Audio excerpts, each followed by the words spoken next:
Hey guys, hope you're having a good day. Today we're going to be talking about setting financial goals. What is a goal? A goal is the end result of something a person intends to acquire, achieve, do, reach, or accomplish sometime in the near or distant future. You can have goals daily or you can have future goals. So we're not just talking about what are my goals for 5 years from now.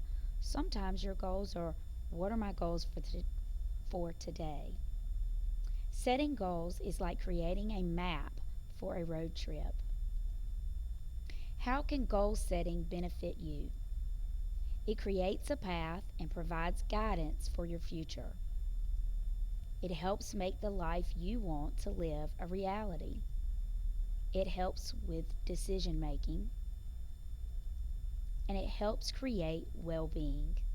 We've talked extensively about well being at this point, and I hope that you are working on your own well being, working on being more positive, working on having goals for yourself, and working on just being a better person in general. I know I do that every day. How can goal setting benefit your life? Think about that for a second. One of the many ways I would respond to this is if you do not have a plan, it is hard to set goals and achieve them. Why do I say that? Like, for example, in the position that you're in right now, if I'm a freshman and I set good, clear goals, then I still have 4 years to make those goals happen. However, if I'm a senior and I've never given any thought to what college I may go to, what type of grades I need, then it may be a little more difficult for me to make my GPA go up quickly because you have less time. However, it's never too late. It's just if you think about them ahead of time, then you have a better chance and a better roadmap for your future. Is it realistic to write goals for everyday decisions?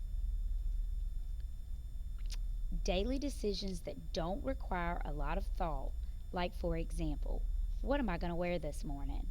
Do you need to write a full out goal for that?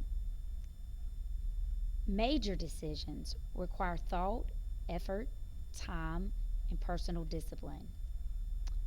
What to do after high school graduation?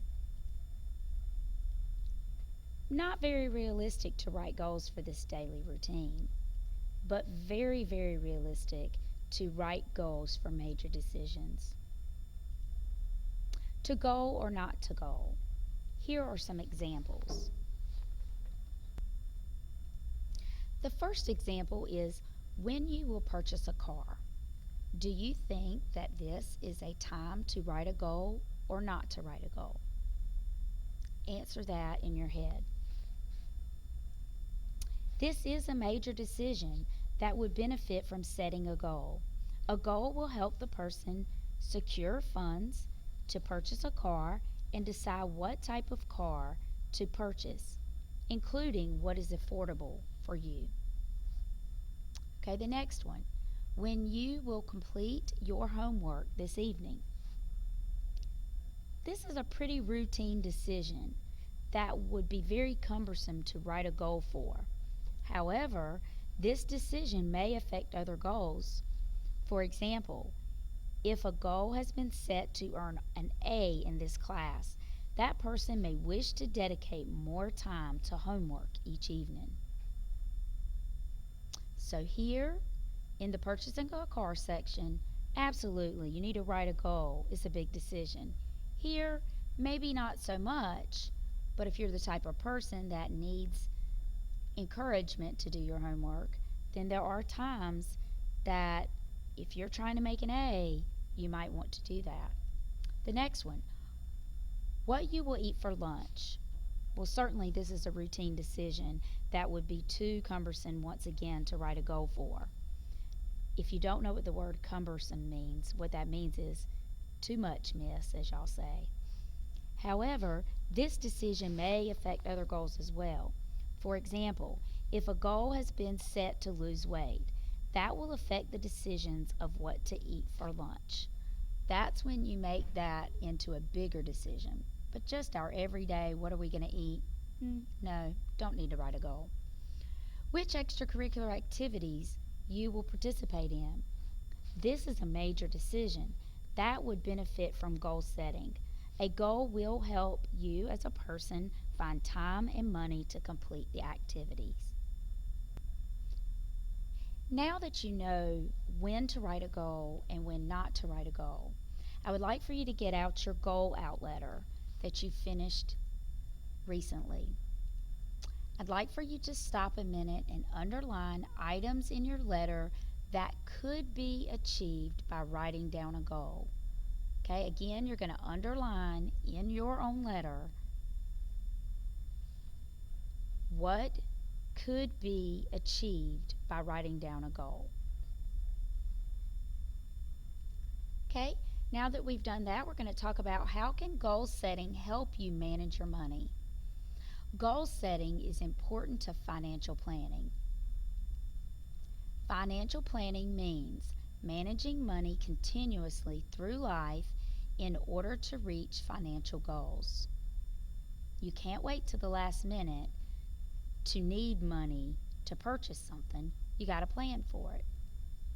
Financial goals are the specific objectives or the specific goal that are accomplished through financial planning.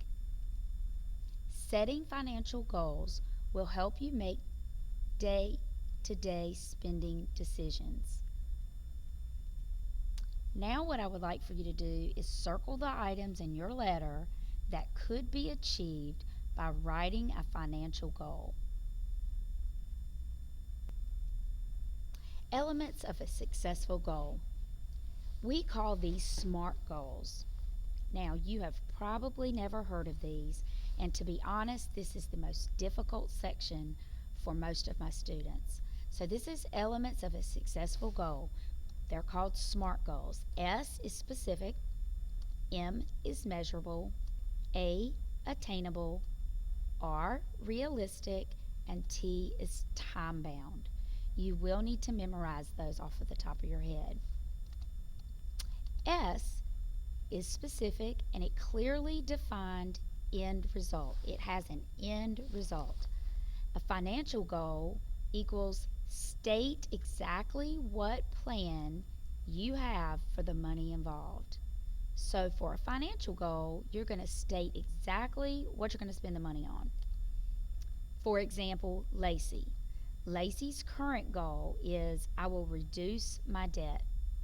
A specific goal would be I will reduce the amount I owe on my car loan.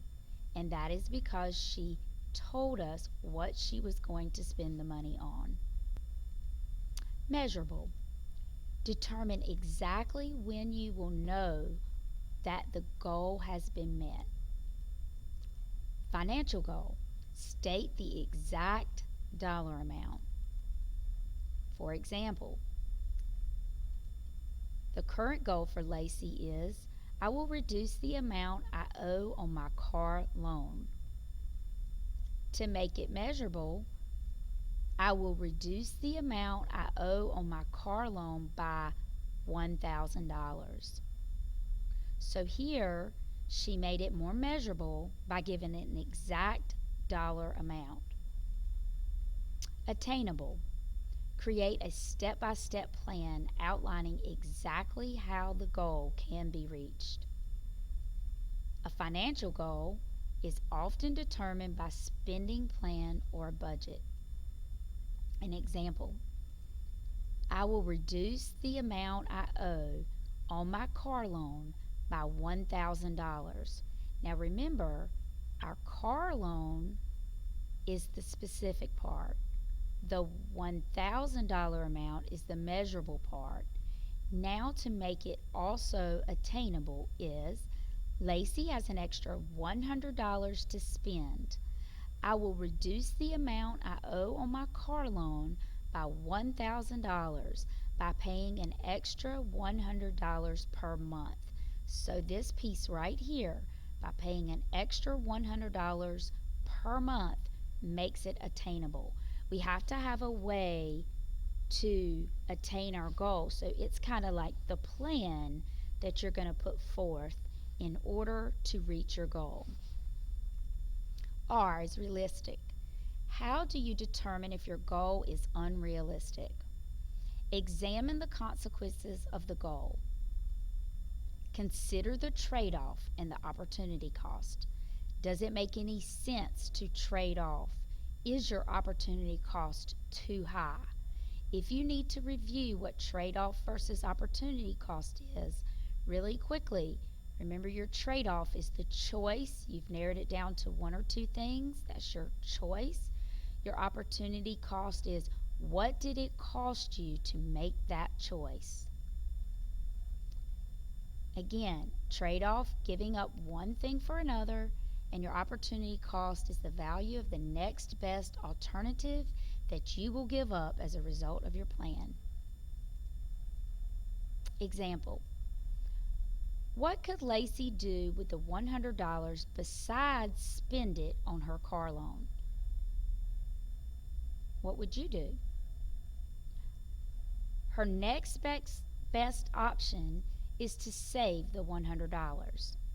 So instead of maybe spending it on the car loan, she could just save the $100. This is a trade-off.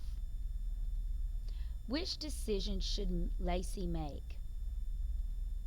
Determine what the value or the opportunity cost of the trade-off is to her. Paying off her car loan is more important to Lacey than any other use of her money. The reason this is important, guys, is it is real easy as a young kid that if you save money, $100 a month, that's great. But it's real tempting to say, I want this pair of shoes. I can just go get my $100. Whereas if you go ahead and pay it off on a loan, then that money's out of your sight. Now, sometimes that's good and bad, but that's a better choice when you're trying to actually pay something off. Then that way you can start saving money when you pay these bills off. Realistic. The current goal for the realistic part, I will reduce the amount I owe on my car loan by $1,000 by paying an extra $100 per week. Realistic. Lacey has determined that paying her car loan is more important than any other use of her money. The opportunity cost of paying her car loan is higher than the alternative of saving that money. Time bound. Specifically state when the goal will be reached. Consider whether your goals are short term or long term. Short-term goal is attained in less than 1 year. Think back to what you guys did when you were thinking about your needs and your wants in your collage. And remember, I asked you what are your short-term goals and your long-term goals? Here they're defining it a little bit more specifically. So a short-term goal is obtained in less than 1 year. A long-term goal attained in more than 1 year. Make sure to consider your long-term financial needs when setting financial goals. Example: I will reduce the amount I owe on my car loan by $1,000 by paying an extra $100 per week. To make this time bound, we would say, I will reduce the amount I owe on my car loan by $1,000 in 10 weeks. This is the underlined part, by paying an extra $100 per month. So to summarize the financial goals: specific, state exactly what is to be done with the money involved. Measurable, write the exact dollar amount. Obtainable, create a step-by-step plan outlining exactly how the goal can be reached. Realistic, Think through the trade offs and the opportunity cost to analyze the consequences of your goal